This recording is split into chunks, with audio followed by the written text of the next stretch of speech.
What's up, everyone? What's going on? It's Friday, weekend's here. Hope you're all having a good Friday and have a great weekend.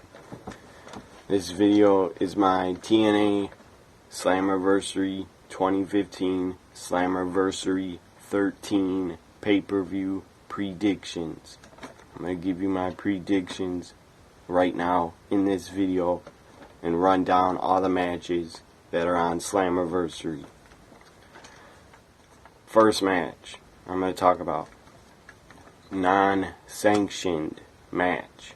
So basically there are no rules, anything goes. I don't even know if there'll be a referee there. Probably will be. Non-sanctioned.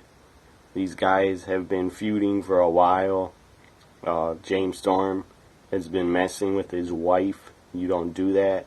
You don't mess with a man's wife or the man's mother to his child. Magnus versus James Storm. James Storm, he's really been crossing the line with Mickie James and Magnus. In this match, I see a real ass kicking coming for James Storm. He did that thing a couple weeks ago. He was talking to Mickie James, invited her down in Nashville, basically fooled her to come down visit him, and then they're walking on train tracks, or some train, they're walking on train tracks. James Storm pushes Mickie off the train tracks, and basically it looked like Mickie James was killed off. Like, this is a TV show and she was killed off. That was odd. This isn't Breaking Bad. This is wrestling. And it looked like James Storm killed off Mickie James for good, and we won't see Mickie James in TNA again anytime soon. That was very odd to do that. A lot of people bashed it. A lot of people hated it and thought TNA was wrong for doing that storyline, having James Storm push Mickie off the train tracks or wherever, the sidewalk right before the train. He basically pushed her off onto the train tracks. A lot of people didn't like it. A lot of people hated it, thought it was stupid, dumb, idiotic to do. I didn't mind it. I mean, TNA, at least they're doing something different. And WWE never, ever, ever tries to cross the line anymore. They all just do lame ass PG storylines. Bottom line, I didn't hate it, but whatever. A lot of people did. And maybe it was not the right decision for TNA to do that, to have James Storm push Mickie on the train tracks. Maybe that was the wrong decision, because they definitely got a lot of heat for doing that. Non-sanctioned match, James Storm versus Magnus. I pick Magnus. Obviously, I think Magnus is going to win. It's his time to get a victory and beat the crap out of James Storm and get some revenge. Up next, King of the Mountain matchup. So I predict Magnus to win. And basically that's a no rules street fight, non-sanctioned King of the Mountain match. Next, you got Jeff Jarrett 2 days ago walk out on Impact, cut a promo saying he got a call from TNA management asking him would he wrestle one more match and would he come back and wrestle in the King of the Mountain at Slammiversary. Jeff Jarrett cut a long promo, said he did not leave TNA the way he wanted. He started the company with his father in 2002. He was fired. His wife, Karen Jarrett, she cut a promo. She was emotional.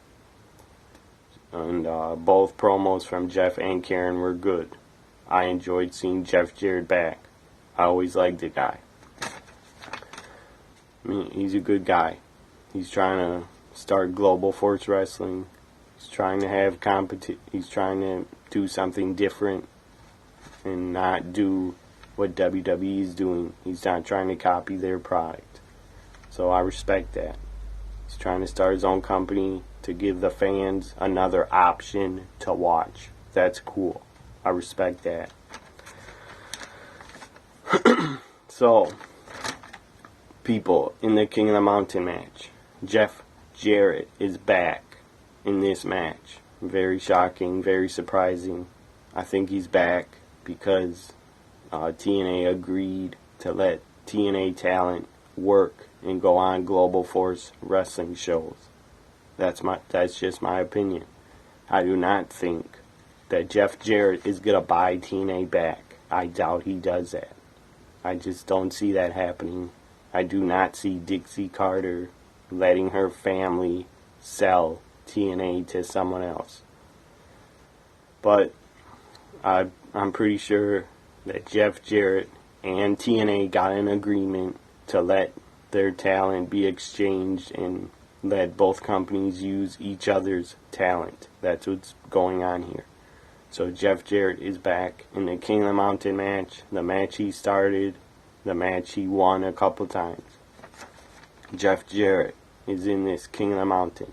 Matt Hardy has been added to it. Eric Young has been added to it. Drew Gallows has been added to it. And the last man in the King of the Mountain is Bobby Roode. So you got five participants in the King of the Mountain match. And I predict that Drew Gallows of the Rising, Drew Gallows, I predict will win the King of the Mountain match. Pretty pointless to have Jeff Jarrett win it. He's a veteran. He's just on Slammiversary, probably to do a favor for TNA, because they're going to let him use TNA talent on his Global Force Wrestling shows. So Jarrett I don't think he's in the King of the Mountain to win it. He's just in it maybe to get some more pay-per-view buys and to get some more people to watch Slammiversary. Because their buy rate I don't think the buy rate is going to be very good at all. This pay-per-view is $35 or $40. I don't think more than 10,000 are going to order Slammiversary, and that's pretty depressing, and that's pretty sad, and I feel bad for TNA. But that's the truth. I don't think more than 10,000 will order a $40 pay-per-view when they can get the WWE Network for $9.99 and see all their pay-per-views every month, and NXT and whatever else you want to watch, Raws, whatever. You can get all that programming for $9.99 and a pay-per-view a month. So I don't see anybody, not many, that are going to order Slammiversary. But I will be watching it. I predict, again, Drew Gallows will win King of the Mountain and become the new King of the Mountain winner. They don't give him a crown or anything, but he'll win King of the Mountain and be known as the King of the Mountain winner. Drew Gallows. Or Galloway, whatever his name is. Up next, knockouts. Handicapped match. 3-on-2 knockouts action.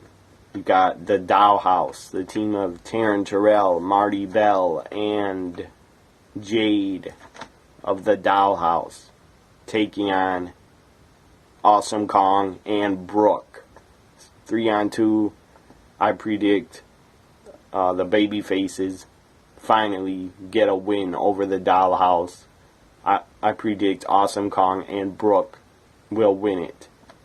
On to the next match. Tag team match.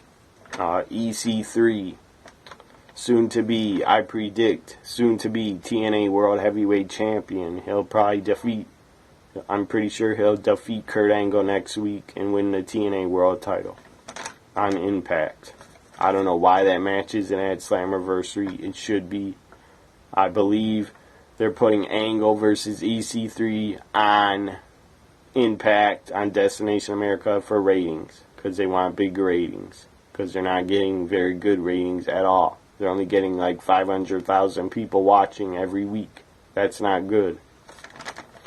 But at least 500,000 people is something, because Destination America is a pay channel, or extra channel. If you got cable or satellite, it's an extra channel to order on your bill. So 500,000 is not that bad. I believe ROH, last ratings I saw from ROH on Destination America were 190,000 people. So TNA is getting 500,000. Sometimes maybe less. But hopefully the ratings improve, and hopefully it works for TNA and they don't get kicked off and cancel on Destination America, because I enjoy watching TNA still. So hopefully EC3 and Kurt Angle bring big ratings to Destination America into this Impact in a couple days. Maybe it'll work. Maybe it won't. I don't know yet. I'll have to check the ratings after the Impact. I don't know how many people are going to tune in to see EC3 versus Kurt for the world title. I still think it should have been on Slammiversary 13 pay-per-view. That's just, in my opinion, bad booking to not have a world title match at Slammiversary. But whatever. They're doing whatever they want to do. They're not going to listen to me, that's for damn sure, because I don't work for any wrestling company. I'm just a fan, but I know a little bit about booking. I have booked before. So I think it would have been a better decision to have Kurt Angle versus EC3 on Slammiversary, but they're giving it away for free on Impact. EC3 and Tigress, whatever the hell his name is, formerly Brodus Clay, now Tigress, versus the team of Bobby Lashley and Mr. Anderson. I predict EC3 and Tigress will win. Up next, you have Bram. For anybody that doesn't know, Bram, guy's a badass. The guy scares the hell out of me. The guy looks tough as hell, tough as nails, like he could kick a lot of people's asses. He just looks like a tough badass. Bram, as I was saying, for anybody that doesn't know, Bram is married to Charlotte from NXT, Ric Flair's daughter. Bram takes on the returning Matt Morgan, the Blueprint. Well, I predict Bram wins. Pretty pointless to have Matt Morgan come back into TNA and defeat Bram. The only way Matt Morgan, if he does win and defeat Bram, the only way he does that is if he signed a new contract with TNA. But I don't think he did. I think it's a one-time deal. So I predict Bram. He should go over and he should win. That's the right decision, in my opinion. Up next, Robbie E. versus Jesse Goddard, formerly the tag team of the Bromance. I don't really care about this match. They're trying to, I guess, Jesse did turn on Robbie E, beat the crap out of him a couple weeks ago. Just beat the dog shit out of Robbie E. They're trying to get this match. They're trying to get people to care about this match. I just don't think people do, and people will care about it. But I predict Jesse Goddard will win. On to the next match. The winner of this match gets to pick the stipulation for the tag team title match on Impact next Wednesday. So whoever wins this match gets to pick the stipulation for their tag title match on Impact after Slammiversary. Austin Aries takes on Davey Richards of the Wolves in a singles match. As I said, winner will pick the stipulation for their tag title match after Slammiversary on Impact Wrestling. on Destination America. I predict Davey Richards will win this matchup and get to pick a stipulation for the tag title match. Okay, I think I went over every match.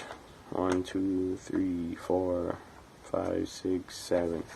There's 7 matches booked on Slammiversary. Maybe there'll be an 8th added to the pay-per-view. I don't know. But I gave you 7 matches that I know of as of Friday right now. I gave you the 7 matches that are on Slammiversary 13. I will be on Twitter Sunday night when Slammiversary starts. I will live tweet the entire Slammiversary show and give updates for anybody that cares that is watching this.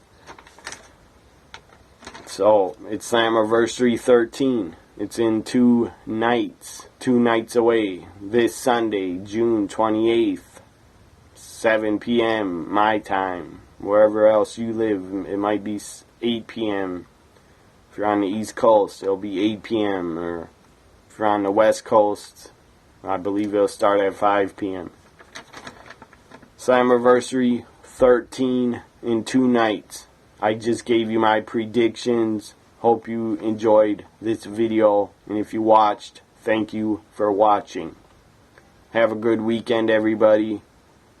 I hope check out my other videos on this channel if you're a wrestling fan. If you're a big wrestling fan, I have a lot of videos to watch. So check them all out. Anyways, again, thank you for watching.